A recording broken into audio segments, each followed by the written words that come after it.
Hey everyone, this is Christopher Luxon, the former CEO of Air New Zealand. This is John Lee Dumas, the founder and host of Entrepreneurs on Fire. This is Tracy Ibarra. I'm in Executive Solutions at Dell Technologies. This is Travis Chappell, founder of Build Your Network. If you are wanting to learn how to embrace change, To navigate through disruption as a leader, Then listen to the Leadership is Changing podcast. The Leadership is Changing podcast. the Leadership is Changing podcast with my good friend, my very good friend, Dennis Giannoutsos. Welcome to Leadership is Changing. Each week, we and our guests provide information and insights through exploring leading change. This is taking your leadership to another level by finding the balance between executive excellence and personal well-being through stories that inspire real change. It's time to adapt in our fast-moving world when leadership is changing with your host, Dennis Giannoutsos.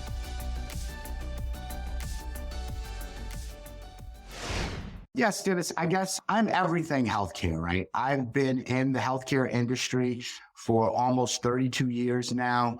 Why I chose the healthcare industry, it gave me the opportunity to pursue my professional goals, but while at the same time being able to do something for the world, being able to give back. And in the healthcare industry, we are in the unique position to not only help provide for our families, but also be able to help the lives of millions of people around the world. And so that's why I chose healthcare. I had the good fortune of working for some of the greatest companies in the world, companies that are now Sanofi, Aventis, Pfizer, Roche Labs, and most recently Becton Dickinson and now NASCO Healthcare.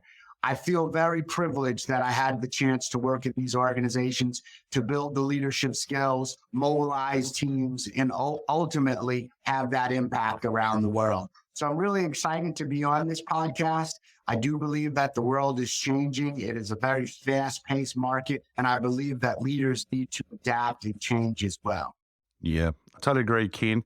And Ken, tell me, let's talk about a little bit about healthcare, as you said, and leaders, because are leaders really looking after themselves well enough? I mean, they're working long hours, they're under a lot of stress, pressure. As you said, the world's changing. So both from a social perspective, technology, business, it's just changing so fast. Are leaders really looking after themselves well? Probably not as well as they should, Dennis, right? You know, leaders are like an athlete to some degree. You know, they're highly competitive, willing to give everything in which they have to be successful, and have a tireless appetite to succeed. And as a result, you probably work a little bit longer than you should. You probably miss some school events, whether it be dance recitals or sporting events. You probably don't get to take as many vacations with your family as you would like to. But at the same time, you're probably satisfying a lot of those professional goals and objectives that you have for yourself. And hopefully at the same time, being able to put your family in a position to be able to reach some of their goals and ambitions. And for you, in your career and the different executive roles that you've had, how have you worked and the work-life balance? How have you done that? Hey, it's really, really difficult, Dennis. I believe that you've got to have a work ethic which is second to none to really have an impact around the world. You've got to have a commitment to practice the best habits, right? And you don't get to do those habits 3 days a week or 5 days a week. You've got to wake up every morning with the desire and ambition to make a difference. And as a result of that appetite, that desire doesn't stop at 5 p.m. Therefore, it goes deep into the night and sometimes transitions into the weekends. But what I would say is that I've got an incredible support network, whether it be my wife, which is my absolute best friend. She enables me to be able to do the work in which I do and commit myself the way in which I do. As well, I've got a team that I work with that definitely has the capability and talent to be successful, as long as I'm there to give them the resources and support to be able to achieve their objective. Tremendous. Thank you. There's some real strong insights there, listeners, as we're listening to Ken as he's sharing his experience there around how he does the work-life balance. And, you know, it is interesting because we all are under pressure and we do find things and people go, is there a difference between work and there's a difference between life? Well, that is your life, isn't it? It's part of your life and it's all part of it and it's a package, but it's really interesting. So Ken, how did you get into leadership? I assume that my mom and dad kind of prepared me to be a leader all of my life. They gave me enough independence and enough support to allow me to venture out, take risks, fail, learn from those failures. But at the same time, they were there to support me during those failures. And I think as a result of that, that helped to build the muscle, the leadership muscle in me. Second, my mom always told me, be a leader, don't be a follower. You set the path. You do what you think is best for you. And third, my grandmother always told me, listen, you can do anything you put your mind to as long as you're willing to put in the work. So therefore, I think that from being a youngster, I started to develop some of those leadership skills. But in my professional career, I just had the great fortune of working for some great companies, some other great leaders that saw something great in me, and they were willing to invest, groom, coach, mentor, and guide. And as a result, I was able to elevate into different roles. Those roles, Dennis, are really what helped to shape me into the leader in which I am. It's those individual experiences, whether it was the first role I had as a sales consultant or being the worldwide president of the diabetes care business unit at Becton Dickinson. Each of those experiences helped to shape me into the leader in which I am today. Yeah, tremendous. And wonderful to see the foundation there from the family side, of course, and then you building on that. And as you said, it's about having that support network around you. First of all, around the family, and then, of course, and through the corporate world and helping you, and they seeing something in you and helping you develop as well, which is really, really important. And I think the other thing I say to people too, Ken, I'd love to get your thoughts on this, is for a lot of people, they rely on the organization to develop them. And I'm like, don't rely on the organization. Do what you need to do to develop as a leader. How have you done that over the years?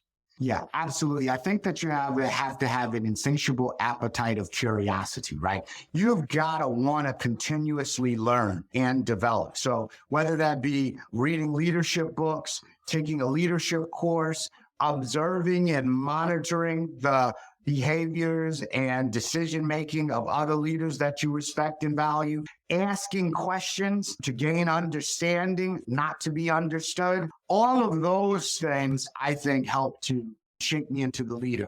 I also wanted to go back really quickly, Dennis, to the work-life balance and why I'm able to do that. I mentioned my wife being my best friend, but she is equally as passionate as I am about my professional success as I am. And as a result, she is motivating to me. She's inspiring to me. She is my greatest sounding board when I'm facing challenges at work. And she gives me perspective and helps me make better decisions. Yeah, tremendous. And I love it. That's a real special thing to have in your life, in the sense that when I say thing, person to have in your life, and also that ability to bounce off each other. And I really like what you say, just as passionate as I am about it, right? And yeah, that's really good.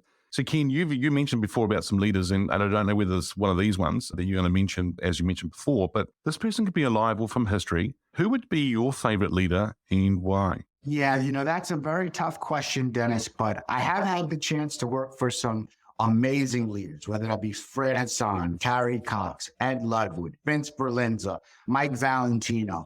I've had the opportunity to work for them and learn from them, but I would have to say that my favorite leader, whom I never had a chance to meet, but I've read a lot about, is Dr. Martin Luther King Jr. And the reason why he's my favorite, Dennis, is because, in my opinion, he was authentic. He was a genuine leader. He was purpose-driven. He was inspirational and motivational to people around the world. And he was resilient, right? And he wasn't willing to quit. And he was fighting for something that was bigger than just himself. And so as a result, I choose Martin Luther King Jr. as my favorite, but there are many. There are many. Yeah, and isn't it interesting how his legacy continues? Even though he's not here, and as you said, you haven't met him, but the thing is, it still continues. It's still there. And I think as leaders, that's what we need to do, is we need to set up our legacy for the future and do things. Yeah. Absolutely. I couldn't agree with you more. And as I reflect upon Dr. Martin Luther King, his passion was fueled by his purpose, right? He wanted to make a difference in the world. And I think that that was food for him. It fueled him. And I'm assuming that that helped him overcome some of the obstacles, resistance, and challenge that he faced as he was making his fight. I was raised in the Bay Area of California back in 1950, before things got crazy, and find myself now as a CEO of a company in the cancer business. And our goal is to eliminate cancer. So I've gone from the beginning to the end through pharmaceutical companies and also through consumer products. And my claim to fame is I'm a financial guy, but really a strategic thinker. And I believe that strategic thinking is really the key to leadership. If you know where you're going, people will want to follow you, but you don't necessarily know where you're going. That's where you need to get the input from others. So it's kind of a circular argument. The point is that leaders lead and followers follow. And sometimes you can actually learn how to lead by watching others. Leadership is not a God-given right. You don't wake up with a gene saying you're going to be a leader. You have to actually have the experience in your life to be able to make that happen. Kind of getting down a little bit of the track of where you want to go on this, but everything I've done, I've tried to be in a leadership role because my father imparted a kind of a wisdom in my mind way back in the old days was that if you're not going to be a leader, get out of the road, let someone else do it. But, either you lead or you get the heck out of the way, and you use some other terms. But it becomes a passion that when you have an opportunity to see the success of having others follow with you, not for you, but with you, it kind of generates additional momentum for the future. And it becomes you learn from what you've done and what went right and what went wrong. And along the way, you figure out what you didn't do right, and you want to make sure you didn't do that again. That's for sure. Yeah, absolutely. Some beautiful things that you've shared there. Strategic thinking is the key to leadership, and that's really important. And Mel, do you see, well, before I go there, actually, let me just ask a question, because you actually said you were in the Bay Area. So Bill and Dave, Packard and Hewitt, so the HP, that's where I was born, in the Bay Area there. Did you ever get to meet those two gentlemen? The senior class president of my high school was Bill Hewitt's son. So that was cool. So my next door, 2 doors down, worked for Hewlett Packard, and he went to the Colorado Springs plant and actually opened it back in the 50s. So there's a lot of similarities there, because Palo Alto is a hotbed of new tech from the beginning. So neighbors were from all sorts of really Lockheed and so forth. It was quite a hotbed. Yeah, amazing. Yeah, I've been in that area, I don't know, I was used to go 3, 4, 5 times a year over several years in that area to go to Palo Alto and that. And of course, we used to take some of the executives who flew in from around the world in different events that we were doing. We would take them to the garage and to the house there and see the garage and so forth. And either from a distance, every now and then we were able to get into the garage. That was very, very rare. And yeah, that whole place, as you said, it was just where a lot of IT companies and organizations are today, and have been, and taken off from there. So strategic side of things, the strategic thinking. Do you feel like today that a lot of leaders are working in that strategic place, or are they very tactical in what they're doing on a daily basis? I think there's a lot more technical aspect to it because we're in that era. But I think that if you surround yourself with people who have a vision that they're looking, say, 30 degrees over the horizon, you can only see so far, but you want to imagine what's out there, and you can actually predict the future, or you can see the evolution of where things are going. Generally, if you can then put that into writing or into a verbal or into it, somehow the people can follow you. You'll generate a following. I mean, there's leaders all over the world of people who have, led countries into, like Germany had a leader there, but it was the wrong kind of leader. But nevertheless, there are people who really want to follow those who believe in the future. Or I'm clearly of a strategic mind, and that is that if you can have the most capable people around you, I call this, there's no cloned rangers. If you want to, I want to surround myself with the best and brightest people who have skills outside of my own, and that way I can learn from them and help determine the future by using their technology and their aspects and what they're envisioning. But it can't just be one leader saying, follow me. You've got to have a team, and you've got to have people who believe in the overall vision and then be able to make it happen.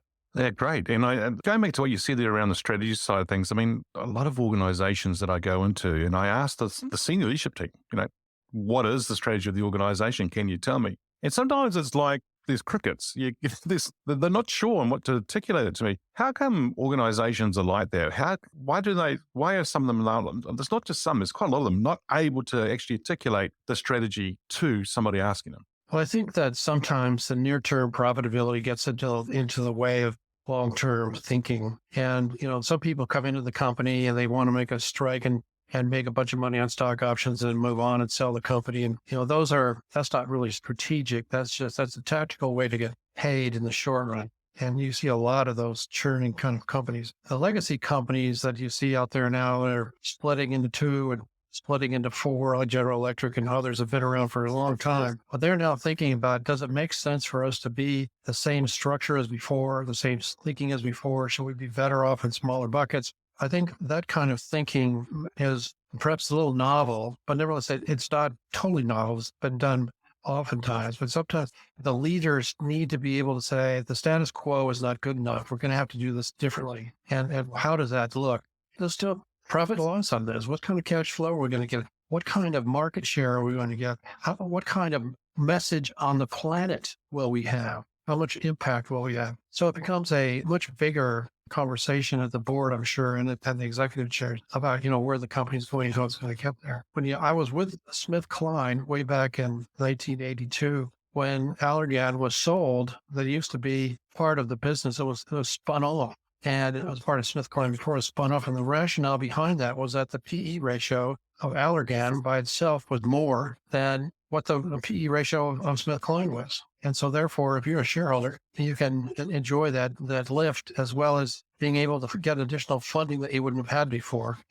Thinking out of the box allows for creative things to happen. And that's where leaders come in to be able to paint that picture for the future. Thinking outside the box allows the creative side to come in. Brilliant. I love that. And I'm actually taking a note here. Thinking outside the box, creative things happen. That's good. Mel, thanks for sharing so far around your experience and what you're seeing and so forth with leaders. My question to you is, how did you get into leadership? Well, I guess I had mentioned before that my father had an influence on me. And one of the things that he had said when I was traveling with him one day, we looked into a Vespa motor scooter business in Amsterdam. And I thought, wow, that's really cool. I want to get a Vespa. And I was, 14 or 15 years old. And he says, you know what? You can have that Vespa. If you earn the money, you can have whatever you want. You want a Vespa, you want something else, you earn the money, you pay for the gas and oil and the helmet and the insurance and all those other things. If you earn the money, you can get it. And so that became kind of a thinking process for me about how I was going to earn money. So it became a way of thinking of being able to do multiple things. I was selling Pepsi at Stanford football games. I was a waiter in a hotel. I had a paper route.